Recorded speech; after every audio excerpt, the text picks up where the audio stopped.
Hi everyone! Welcome to my channel at ngayon, titingnan natin ang isa pang kakilakilabot na kaso. Ngayong araw, susuriin natin ang isang kaso kung saan ang siyensya at malinaw na ebidensyang medikal ang tuluyang nagbunyag sa isang planadong panlilinlang na nabuo sa loob ng ilang buwan. Ito ang kwento kung paano nakatagpo ang mga otoridad ng isang pambihirang sitwasyong biolohikal sa gilid ng isang highway at kung paano lumabas na mas nakakagulat ang katotohanan kaysa sa unang inaakala ng lahat. Umaga ng October 9, 2020, sa isang highway malapit sa hangganan ng Texas at Oklahoma, hinahabol ng isang patrol officer ang isang Toyota Corolla na pabago-bago ang takbo at palipat-lipat ng linya sa kalsada. Dahil sa kakaibang pagmamaneho ng driver, may tinamaang lawi ng sasakyan habang mabilis itong tumatakbo sa highway. Naipit ang ibon sa unang grill ng kotse at saka lamang ito huminto sa gilid ng kalsada habang biglang promeno. Bumaba ang pulis mula sa kanyang patrol car at lumapit sa bintana ng driver. Sa unang tingin pa lamang, ang isang karaniwang traffic stop ay nauwi sa isang seryosong sitwasyon. Sa driver's seat ay isang babae na ang damit ay nabahiran ng maraming dugo. Nakapatong sa kanyang kandungan ang isang bagong silang na sangkol na hindi gumagalaw o umiimik. Hindi pa napuputol ang pusod nito, basta na lamang itong isiniksik sa garter ng kanyang leggings. Sumigaw ang babae at sinabing isinilang umano ang kanyang anak. Humigit kumulang 35 minutes ang nakalipas habang siya mismo ang nagmamaneho. Kasabay nito, mariin niyang tinanggihan ang tulong medikal at tumangging dalhin sa pinakamalapit na ospital sa Texas. Sa halip, mapilit niyang hiniling sa mga pulis na ihatid siya sa kabilang panig ng hangganan sa isang ospital sa Edaville, Oklahoma. Iginiit niyang naghihintay na roon ang kanyang asawa. Nagkataon namang may isang nurse na hindi naka-duty ang dumaan sa lugar. Nang mapansin niyang may emergency sa gilid ng kalsada, agad siyang huminto at lumapit sa sasakyan. Pagkakita niyang nagbabago na ang kulay ng sanggol at nangangailangan ito ng agarang tulong, agad din niyang sinimulan ng CPR. Makalipas ng ilang sandali, dumating ang paramedic na si Elton Crossland. Habang ginagawa ng medical team ang lahat upang maisalba ang sanggol, lalo namang ikinagulat ng lahat ang ikinikilos ng babae. Sa halip na tutukan ang mga pagsisikap ng mga rescuer, kumuha siya ng isang bote ng tubig at tuwalya. Kitang-kita ang pagkainis sa kanyang mukha, habang paulit-ulit niyang nililinis ang dugo sa kanyang mga binti at nagrereklamong nadumihan siya ng husto. Habang masusing sinusuri ng mga paramedic ang bagong silang na sanggol, nagsimulang lumitaw ang mga unang hindi tugmang detalye sa kanyang ulat. Malamig na malamig ang katawan ng sanggol.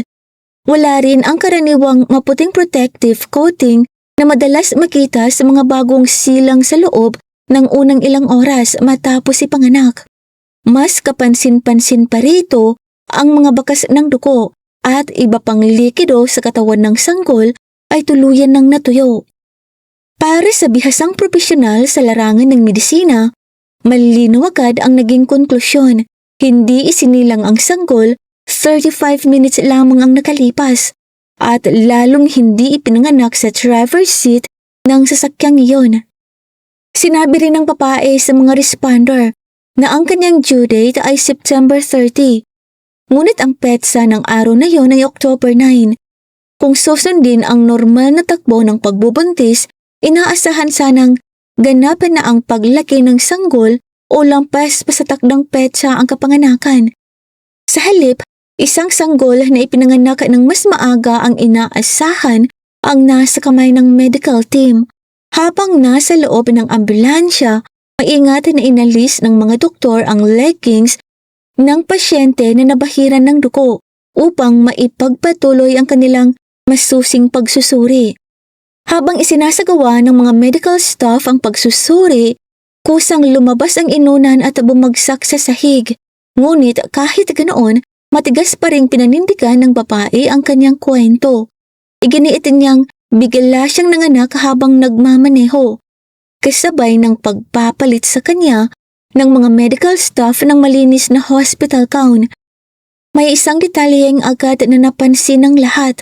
Ang malinis na hospital gown na iyon ay nakahanda na sa upuan ng front passenger bago pa man dumating ang sinuman sa pinangyarihan. Sa ilalim ng escort ng mga pulis, dinala ang babae sa emergency department ng isang ospital sa Oklahoma. Doon ay siya namang nagsagawa ng masusing pagsusuri ang naka-duty na obstetrician gynecologist. Lumabas sa eksaminasyon na wala siyang anumang punit, kahit maliliit na pinsala o mga pagbabagong karaniwang nakikita sa matres ng isang babaeng kagagaling lamang sa panganganak. Upang tuluyan ng mapatunayan ang katotohanan sa pamamagitan ng siyensya, nag-request ang doktor ng blood test para sa human chorionic gonadotropin o HCG. Ito ang hormone na nalikas na tumataas ng husto habang buntis ang isang babae na nananatiling natutukoy sa dugo sa loob ng ilang linggo matapos manganak. Nang lumabas ang resulta ng laboratorio, tuluyan nitong pinabuluanan ang kwento ng babae. Walang kahit katiting na bakas ng HCG sa kanyang dugo. Dahil dito, naging malinaw ang ebidensyang medikal, hindi siya buntis. At ayon sa pisyolohiya ng katawan ng tao, imposible ring siya ang nanganak. Sa puntong iyon, iisa na lamang ang natitirang katotohanan, isang bagong silang na sanggol na hindi tumutukon. Mga bakas ng tuyong dugo sa loob ng Toyota. At isang babaeng ang buong salaysay ay pinabulaanan na mismo ng resulta ng laboratorio. Kung malinaw na ipinakikita ng siyensya na hindi siya nanganak, isang tanong ang hindi na maaaring baliwalain. Kung ganoon, kaninong anak ang kanyang dinadala sa highway na iyon? Upang masagot ang tanong na iyan, kailangan nating balikan ang nangyari 5 taon na bago ang insidenteng ito. Doon nagsimula ang buong pangyayaring ito. Noong 2015, na-admit sa ospital ang babaeng nasa loob ng Toyota na nabahiran ng dugo, si Taylor Parker, matapos makaranas ng ectopic pregnancy. Dahil sa kritikal na sitwasyon, kinailangan siyang operahan agad. Isinagawa ng mga doktor ang isang kompletong hysterectomy, kung saan inalis ang kanyang matres. Malinaw ang nakasaad sa kanyang medical records. Mula noon, permanente na niyang nawala ang kakayahang magdala ng pagbubuntis. Kalaunan, opisyal ding kinumpirma ang impormasyong ito ng kanyang ina at ng kanyang mga dating asawa. Pagkaraan ng ilang taon, nakilala ni Taylor si Wade Griffin sa isang rodeo sa Texas. Isa lamang siyang karaniwang roofing foreman. Hindi nagtagal, nagsimula si Taylor na bumuo ng isang ganap na katang-isip na bersyon ng kanyang buhay. Sinabi niya kay Wade na siya raw ang napakayamang tagapagmana ng mga yaman ng pamilyang Morton Salt at Blackburn. Upang maging kapanipaniwala ang kanyang kwento, gumawa si Taylor ng peking dokumentong pinansyal. Gumawa siya ng mga peking tseke na nagkakahalaga ng $150,000 at ipinakita pa ang mga ito kay Wade. Hindi pa siya nagtapos doon, lumikha rin siya ng ilang peking email account at nagkunwaring pagmamay-ari iyon ng mayayaman at maimpluwensyang kamag-anak na hindi naman talaga umiiral. Gamit ang mga account na iyon, regular siyang nagpapadala ng mga email sa sarili upang magmukhang may totoong komunikasyon sa pagitan niya at ng kanyang sinasabing pamilya at mga negosyo. Nang magsimulang magtanong si Wade kung bakit hindi pa rin dumarating ang ipinangakong milyon-milyong dolyar sa kanilang mga bank account, mas pinalaki pa ni Taylor ang kanyang kwento. Inangkin niyang may mga armadong tauhang konektado sa isang Mexican cartel na umano'y sumusubaybay sa kanya. Habang sinusundan ko ang sunod-sunod na panlilinlang na ito, iisang tanong ang paulit-ulit na pumapasok sa aking isip. Bakit hindi man lang naglaan ng 5 minuto ang isang nasa hustong gulang upang i-check online kung totoo ang alinman sa mga kwentong iyon? Ngunit ayon sa mga opisyal na tala ng panayam, iisa ang malinaw na katotohanan. Hindi kwinestyon ni Wade Griffin kahit isa sa mga sinabi ni Taylor. Hindi nagtagal, sinimulan na ni Taylor ang susunod na yugto ng kanyang plano. Sinabi niyang buntis siya dahil imposible na para kay Taylor na magdalang tao. Umorder siya online ng isang silicone pregnancy pilly na nagkakahalaga ng $130.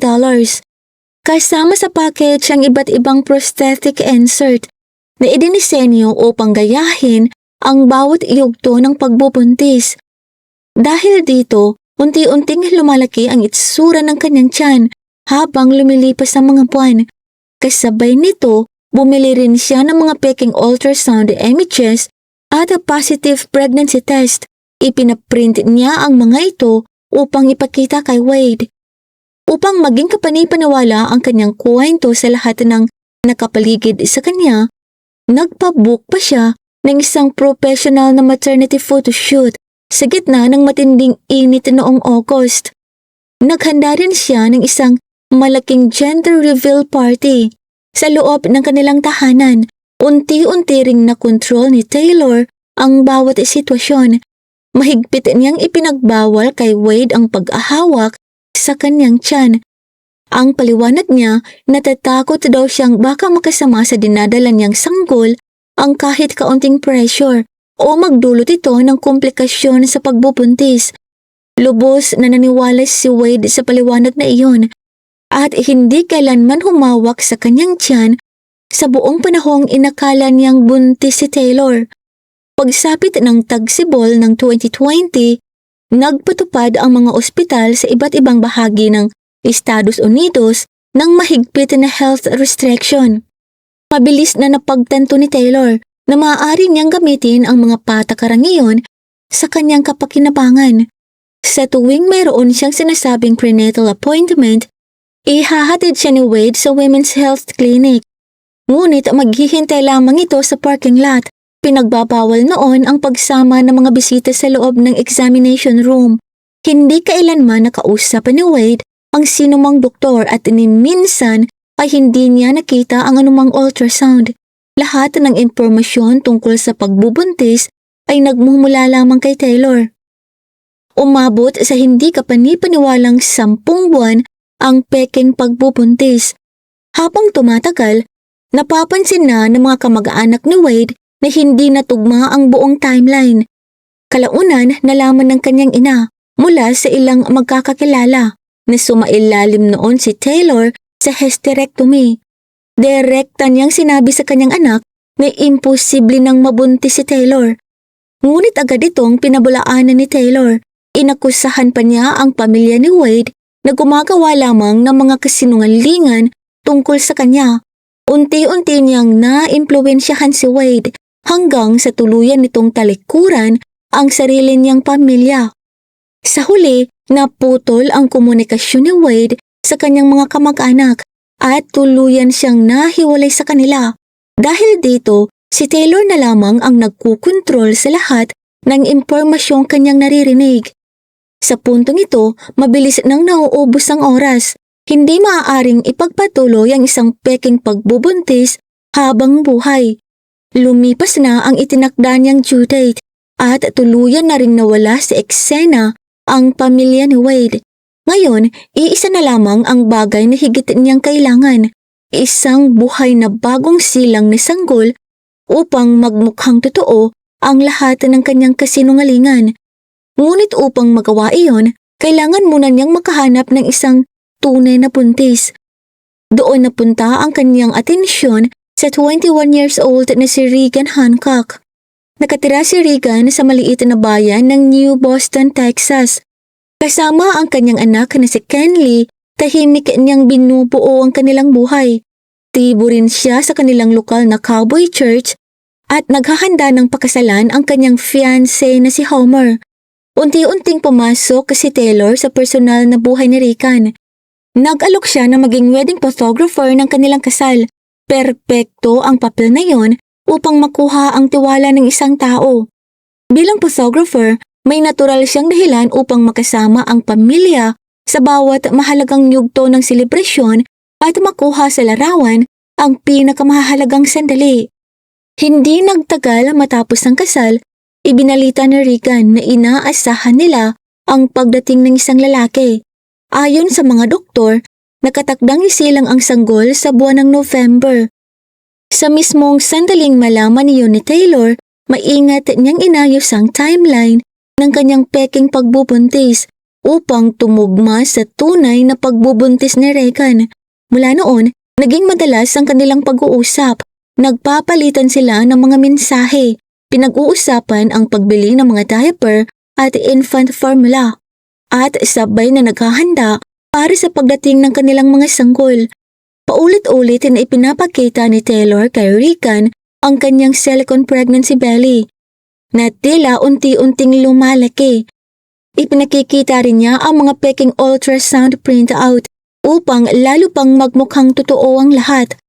Sa tuwing binabalikan ko ang mga ebidensya sa bahaging ito ng kaso, iisang tanong na paulit-ulit na pumapasok sa aking isip. Paano mo makikilala ang isang banta kung nagkukublo ito sa anyo ng isang taong tila karaniwan lamang? Karamihan sa atin ay inaasahang manggagaling ang panganib sa isang agresibong estranghero.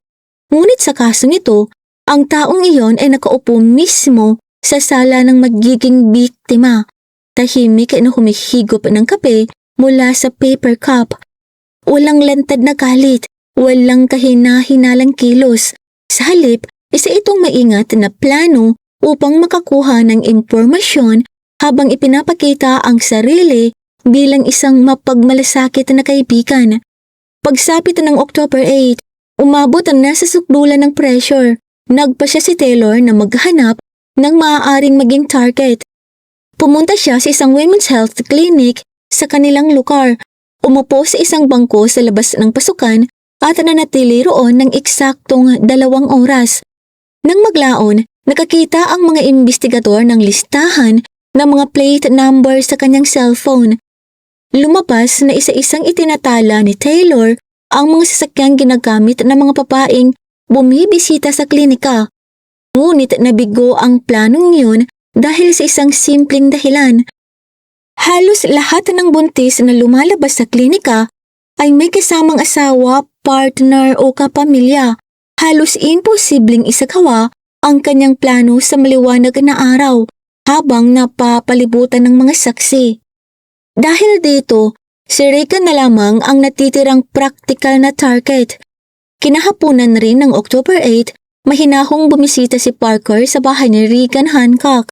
Magkasama silang nagtagal sa nursery ng sanggol habang payapang nagkukwentuhan at inaayos ang mga damit ng magiging anak ni Regan. Ngunit sa gabing iyon, tuluyan nang isinakatuparan ni Taylor ang susunod na hakbang ng kanyang plano. May isa pa siyang hadlang na kailangang alisin. Kailangan niyang kansilahin ang peking panganganak na ipinangako niya kay Wade. Nag-download siya ng isang voice-changing app at tumawag ng hindi nagpapakilala sa isang regional hospital. Iniulat niyang may bomba o mano sa loob ng gusali. Dahil dito, agad na nagsagawa ang ospital ng malawakang security response. Pagsapit na ng umaga, mayroon na siyang perpektong paliwanag kung bakit hindi siya umano na-admit ng mga doktor. Dahil nagkaroon siya ng dagdag na oras, hindi na siya natulog hanggang sa pagsikat ng araw. Batay sa kanyang digital history, sunod-sunod ang mga ginawa niyang mga internet search na nakatuon sa iisang layunin. Nanood siya ng mga instructional video tungkol sa cesarean section at nagbasa ng mga medical guide kung paano magbigay ng paon ng lunas sa isang premature newborn. Sa punto niyon, ganap nang nakahanda ang kanyang plano. Nagsimula ang umaga ng October 9 sa ganap na pag-iisa. Bago pa sumikat ang araw, sinimulan na ni Taylor ang aktibong bahagi ng kanyang plano. Ang una niyang layunin ay mailayo si Wade sa bayan upang magkaroon siya ng sapat na oras at kalayaang kumilos. Gamit ang isang app na nagtatago ng tunay na numero ng tumatawag, nagpadala siya ng text message kay Wade habang nagpapanggap na isang potensyal na kliyente. Sa mensahe, agarang hinihiling na maghatid siya ng 150 baboy ramo sa isang malayong ranch sa Oklahoma. Walang anumang hinala, sumakay si Wade sa kanyang pickup truck at bumiyahe ng halos 4 na oras. Sa pag-alis niya, wala nang natitirang hadlang sa plano ni Taylor. Bandang 7:50 ng umaga, umalis naman papasok sa trabaho ang asawa ni Regan na si Homer. Malapit na noon si Taylor at tahimik na minamasdan ang pag-alis nito. Pagkapasok niya sa bahay, ang una niyang ginawa ay kunin ang cellphone ni Regan. Kailangan niyang magkaroon ng sapat na oras at tiyaking walang dahilan si Homer upang biglang umuwi. Gamit ang cellphone ni Regan, nagpadala si Taylor ng sunod-sunod na text message kay Homer. Sa mga mensahe, sinasabing sawa na raw si Regan sa kanilang pagsasama. Wala na umanong patutunguhan ang kanilang relasyon at gusto na niyang makipaghiwalay agad. Naggulat si Homer sa biglaang pagbabago ng tono ng mga mensahe. Sinubukan niyang alamin sa pamamagitan ng pag-text kung ano ang nangyayari, ngunit nanatili siya sa trabaho. Alam mo, sa panahon ngayon ng mga smartphone, napakalaki ng tiwalang ibinibigay natin sa kung ano ang nakikita natin sa screen. Kapag may mensaheng galing sa asawa mo, bihira nating isipin kung sino ba talaga ang nasa kabilang panig ng pagtatype. Isa ito sa pinakamabisang paraan ng digital na panlilinlang. Sa pagitan ng 9:14 at 9:26 ng umagang iyon, may isang malinaw na detalyeng pinatutunayan ng mga record ng call tower. Ang pangunahing cellphone ni Taylor, ang kanyang disposable phone at ang cellphone ni Regan ay sabay-sabay na umalis mula sa bahay at naglakbay sa iisang direksyon. Kalaunan sinira ni Taylor ang cellphone ni Regan, kaya tuluyang nawala ang mahalagang digital na bakas. Pagdating ng 9:43 ng umaga, isang hindi inaasahang pangyayari ang nagbago sa takbo ng kaso. Napansin ng isang kapitbahay sa tapat ng bahay na malayang gumagala sa kalsada ang labrador ng pamilya Hancock at bahagyang nakabukas ang garahe. Agad siyang nagpadala ng text message kay Homer. Dahil nabahala, paulit-ulit niyang tinawagan si Regan sa mga oras na 9:58, 10:02, 10:04 at 10:06 ng umaga. Ngunit walang sumasagot. Dahil lalo siyang nag-aalala, nakiusap siya sa kapitbahay na tingnan ang kalagayan ng bahay.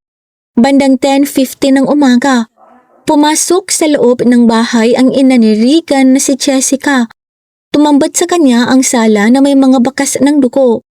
Ang 21 years old na si Regan ay wala ng buhay at ang kanyang bagong silang na sanggol ay sapilitang naalis mula sa kanyang sinapupunan.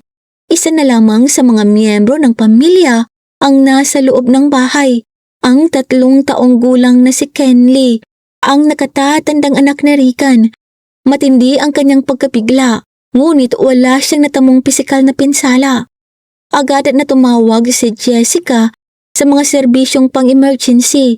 Dito nagawa ng dispatcher ang isang napakahalagang koneksyon.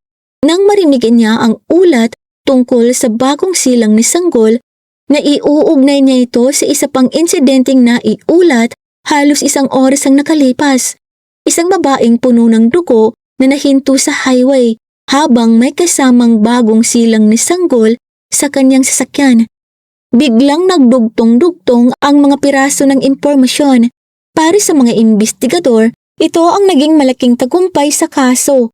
Hindi na nila kinailangang magsagawa ng malawakang paghahanap dahil ang pangunahing sospek ay nasa kustodiya na ng mga otoridad.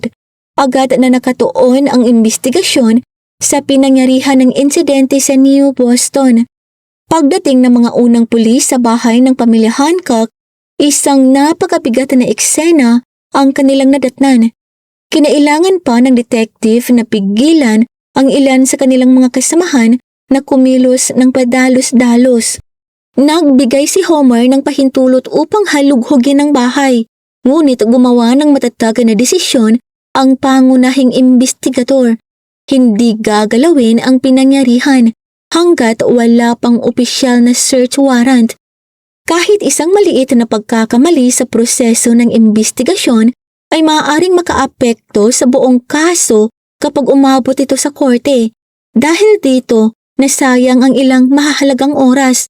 Kahit na malinaw na pinatutunayan ng mga security camera sa pinagtatrabahuan ni Homer ang kanyang matibay na alipay.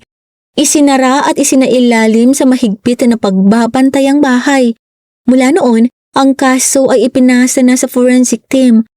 Pagpasok ng mga crime scene investigator sa tahanan ng pamilya, agad nilang isinantabi ang posibilidad na ito ay bunga lamang ng pagtatalo sa loob ng pamilya o pagtatanggol sa sarili. Ang kalagayan ng sala ay nagpapakita ng isang planado at sistematikong pag-atake. Sa dami ng mga kasong nasuri ko, marami na akong nakitang mga pangyayaring dulot ng matinding emosyon. Ngunit sa kasong ito, ang higit na nakapansin-pansin ay ang antas ng pagpaplano at maingat na pagsasaalang-alang sa bawat hakbang. Sa isinagawang forensic examination, naitala ang mahigit 100 sugat na dulot ng matalim na bagay sa katawan ni Rican. Naitala rin ng mga imbestigador ang 39 na malalakas na tama sa kanyang ulo. Napag-alamang ang ginamit na isa sa mga bagay ay isang mabigat na karapon na salamin na tumitimbang ng humigit kumulang 4.5 libra na puno ng kulay rosas at astol na dekorasyong buhangin. Isa itong remembrance mula sa kasal na dating nakadisplay sa tahanan ng pamilya Hancock. Ginamit ito ni Taylor sa nangyaring pag-atake. Ngunit ang pinakamahalagang detalye ay makikita sa pagkakaayos ng mga pinsala. Sa mahigit 100 na sugat na dulot ng matalim na bagay, wala ni isa ang tumama sa bahagi ng tiyan ni Rican. Lahat ng pinsala ay nakatuon lamang sa kanyang ulo, leeg at itaas na bahagi ng dibdib. Kumikilos si Taylor na parang isang bihasang propesyonal na maingat na iniiwasang mapahamak ang tangi niyang layunin, ang hindi pa isinisilang na sanggol na babae. Upang mailabas ang sanggol, gumamit si Taylor ng veterinary scalpel na dala na niya bago pa man dumating sa bahay. Kalaunan, nakakita ang mga forensic investigator ng sirang bahagi ng manipis na talim nito sa leeg ni Rican. Pagkatapos nito, gumawa pa ang salarin ng isang malalim na hiwa mula sa bandang tenga patungo sa leeg. Sa puntong iyon, malinaw na hindi na iyon may kinalaman sa pagkuha sa sanggol. Ginawa iyon upang matiyak na wala ng pagkakataong makaligtas ang biktima. Habang sinusuri ng medical examiner ang resulta ng autopsy, may isang detalyeng higit na tumatak sa lahat. May natagpo ang maliliit na bahagi ng sariling uterine tissue ni Rican sa ilalim ng kanyang mga kuko. Ipinahihiwatig nito na nanatili siyang may malay ng mas matagal kaysa sa unang inakala ng mga imbestigador. Habang patuloy siyang nanghihina dahil sa pagkawala ng dugo, ipinaglaban ng batang ina ang bawat sandali. Gamit ang sarili niyang mga kamay, sinubukan niyang maprotektahan ang kanyang katawan at ang kanyang anak.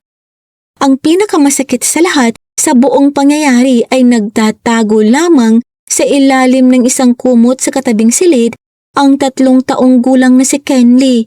Narinig niya ang lahat ng nangyari, ngunit hindi siya napansin ng salarin. Matapos magawa ni Parker ang kanyang pakay, hinarap naman niya ang isang hindi inaasahang problema. Punong-puno ng dugo ang sahig ng sala. Napakatindi ng naging komprontasyon kaya kinailangan pang kunin ng mga imbestigador ang sapatos ng mga unang responding police upang maihiwalay ang kanilang mga bakas sa mga iniwan ng salarin. Kung lalabas si Taylor na suot pa rin ang kanyang sandalyas na may dugo, maaari itong mag-iwan ng bakas na direktang magtuturo sa kanya. Kaya gumawa siya ng isang malamig ngunit praktikal na desisyon. Hinubad niya ang madugong sandalyas at iniwan niyon sa loob ng bahay. Pagkatapos ay kumuha siya ng malinis na pares ng sapatos na pagmamay-ari ni Rican. Isinuot ang mga ito at saka umalis. Pagkalipas ng ilang buwan, ang naiwang sandalyas ay naging isa sa pinakamahalagang pisikal na ebidensya sa kaso. Kinailangan ng mga taga-usig na patunayan na ang mga bakas ng sapatos na may tugo sa sahig ay mula mismo sa Paris na iyon. Nakakita ang mga imbestigador ng parehong modelo ng sandalyas sa eBay. Sa loob ng forensic laboratory, ginaya nila ang uri ng sahig na nasa bahay ng pamilya Hancock. Nilagyan nito ng donor blood at ipinalakad ang isang imbestigador habang suot ang kaparehong sandalyas. Ang naging thread pattern ay eksaktong tumugma sa mga bakas na nakita sa pinangyarihan. Ang siyensya ay hindi umaasa sa mga kwento o haka-haka. Umaasa ito sa mga nasusukat at napapatunayang ebidensya. Pagsapit ng taglagas ng 2022, sa wakas ay nagsimula ang paglilitis. Sinubukan ng depensa na mailayo si Taylor sa posibilidad ng pinakamabigat na parusa sa pamamagitan ng isang argumentong ikinakulat ng marami sa loob ng korte. Ayon sa kanyang mga abogado, hindi maaaring maharap sa kasong pagdukot ang isang tao kung ang sanggol ay hindi umano na ipanganak ng buhay. Ngunit tuluyang pinabulaanan nito ng mga recorded medical. Nang dalhin sa ospital, ang sanggol na si Braxton Sage, naitala ng mga doktor ang tipok ng kanyang puso na 58 beats per minute. Ibig sabihin, buhay pa siya nang mailabas mula sa bahay. Kapansin-pansin din ang naging asal ni Taylor sa buong paglilitis. Maaaring asahan ng marami na makikita ang pagluha o anumang palatandaan ng pagsisisi. Sa halip, dumating si Taylor sa korte na may suot na face mask na may disenyong sunflower. Ang parehong bulaklak na naging pangunahing tema ng kasal ni Reagan. Kahit habang nasa kulungan, hindi pa rin siya tumigil sa paggawa ng iba't ibang plano. Sumulat siya ng mga liham upang makahikayat ng mayayamang taga-suporta. Nag-alok ng mga katahang-isip na pag-amin kapalit ng papor at sinubukan pang maghanap ng mga huwad na saksi kapalit ng $500. Itinatago pa umano niya ang kanyang mga tago-pilin sa mga gilid ng mga Sudoku puzzle. Maraming salamat po sa panunood. Kung hindi naman po kalabisan, paki-like at subscribe po sa aking channel, and as always, keep safe everyone.